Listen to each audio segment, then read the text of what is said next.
Hello there, welcome to the view behind Blue Eyes. I'm in Abington Park to put some thought behind a mystery that a rumour that I heard even when I was a kid. But first let's have a little look around the park, or this side of the park, because it's quite a big park. It's two sides split by Abington Park Avenue. We're on the side that has the bandstand and the museum and the aviary. In fact, we'll have a little walk down, have a look at the birds in the aviary, if there's any else. So let's go. So Abington Park, it's been here all my life, it's been here for centuries. In fact, it used to be a manor house. I can't remember the name of the lady, but she was something like the great granddaughter of William Shakespeare or something like that. If I remember who that was, I'll put it up on the screen now once I've looked it up. And for a while the manor house has actually turned into an institution for the mentally disturbed, and it's a sad history, but it happened here. There's the bandstand in the distance. I'm just gonna walk over towards the manor, or the museum as it is now. Well, send all the mail Mary out to So there's a guy having a hands-free chat there, so if you heard somebody talking, that weren't me. Let's have a walk over here. This is in front of us is the museum, or the former manor house. It might be nice if I join the path down here actually. Off the grass, still a bit wet. It's March, early March. Sun is out. I've been stuck inside with the lurgy the best part of a month or more, and not been able to do these little videos. So I'm glad to be out and about. Anyway, I'll have a look at the birds. I'll talk about this little story I heard as a kid. A little mystery. I'll try and give an explanation to it.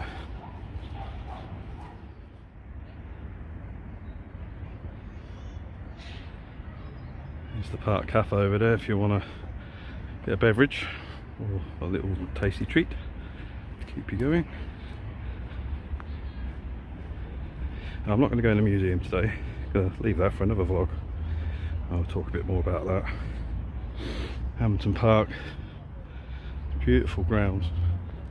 The other side has got a couple of lakes on it, or a lake, or a man-made boating lake. It's also where you can get some ice creams. Glonies are normally down there, Mr. Whippy, and the kiddies' playground is over there. It's a lot larger than this side, so you got more to walk around. Have a look at the aviaries. Here's the aviaries. Monkey puzzle tree there. I love monkey puzzle trees. That's called Birdcage Walk. Can you guess where it got that name from? Is there anything in? Yeah. A few finches.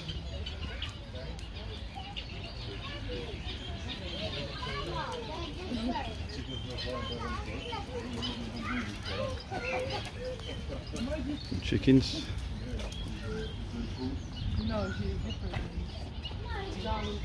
Wow, I thought that monkey tree was good. Look at that bad boy.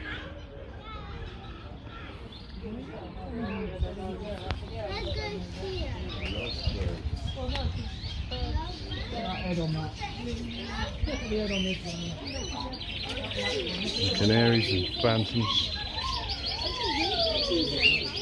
parakeets, Polish hen, Gallus hen. Yeah, Polish chicken. Yeah.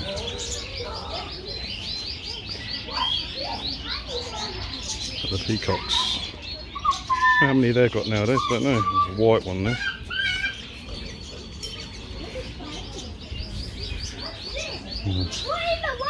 Can't see it. There's a blue one at the back, hidden around the back.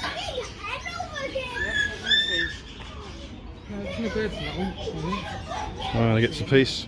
Anyway, that's Birdcage Walk. And it's a park cafe and the bandstand. It's nice to come here in the summer or sort of spring when it's nice and warm. Bring a blanket. Occasionally in summer and spring on Sundays they'll put music on the bandstand and come and enjoy it.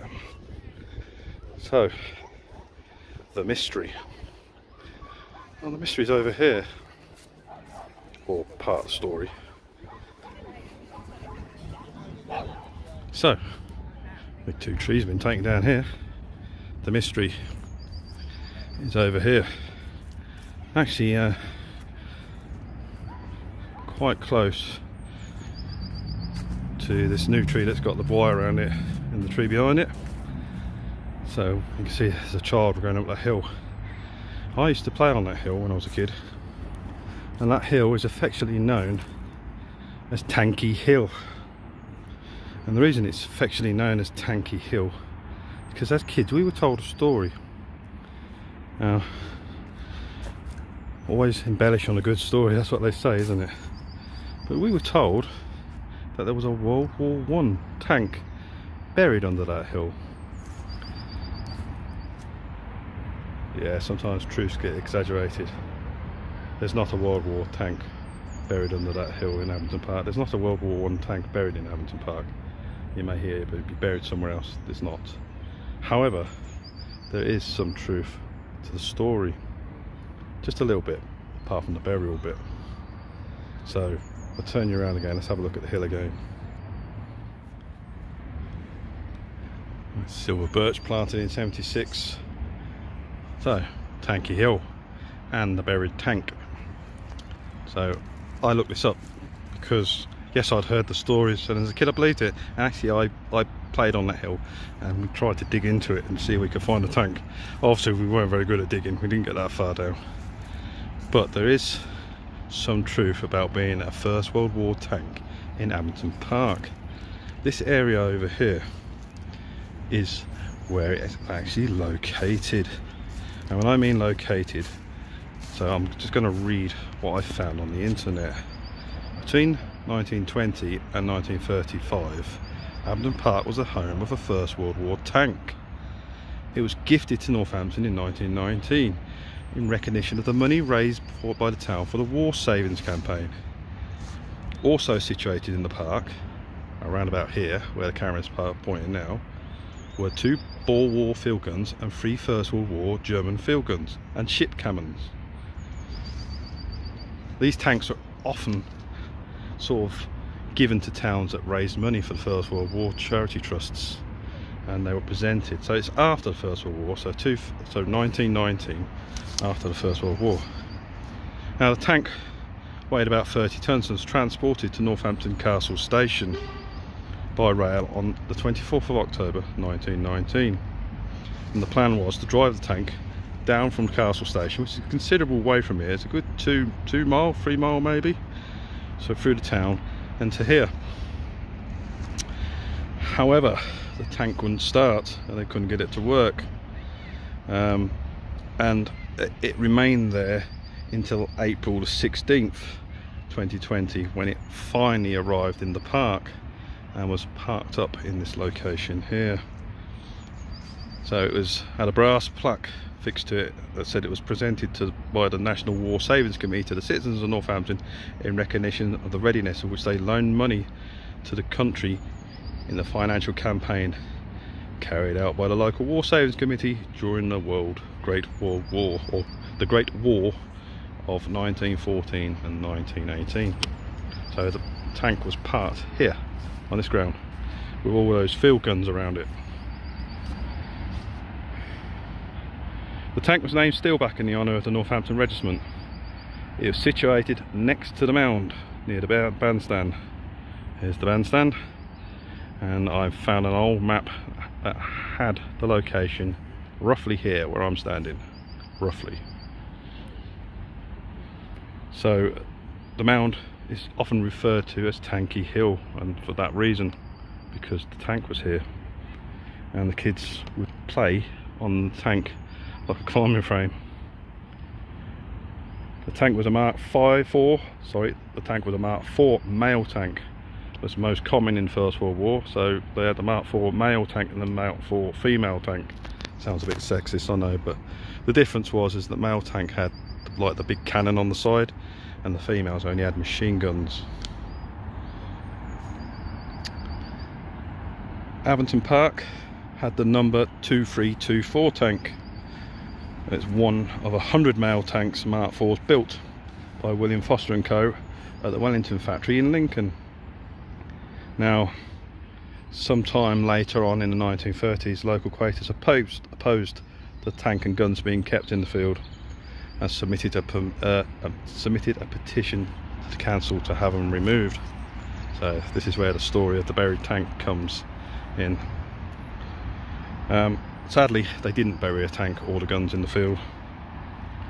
They argued about the presence of the tank and created a war mine and were a danger to the moral welfare of the young people in general. So that's a story that sounds familiar with most, doesn't it? So there you go. There's no buried tank in Abington Park, but there was a tank here, situated roughly where I am, right next to Tankt Hill there, behind me. Yes, had many a fun time on that hill playing as a little boy, believing that story. But no, there was no tank here buried in that hill. It was parked here, roughly where I'm standing, or within the vicinity where I'm standing. And I'll put some photos in for you right now.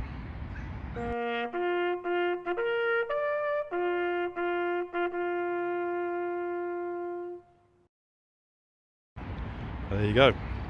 Nice little bit of history to finish on.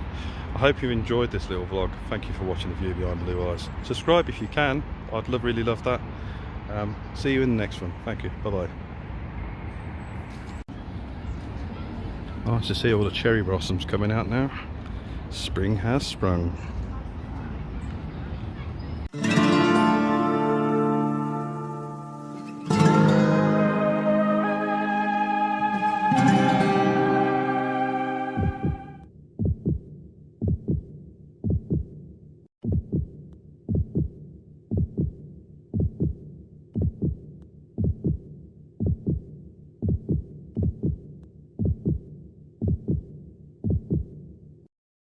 Talk to me, Goose.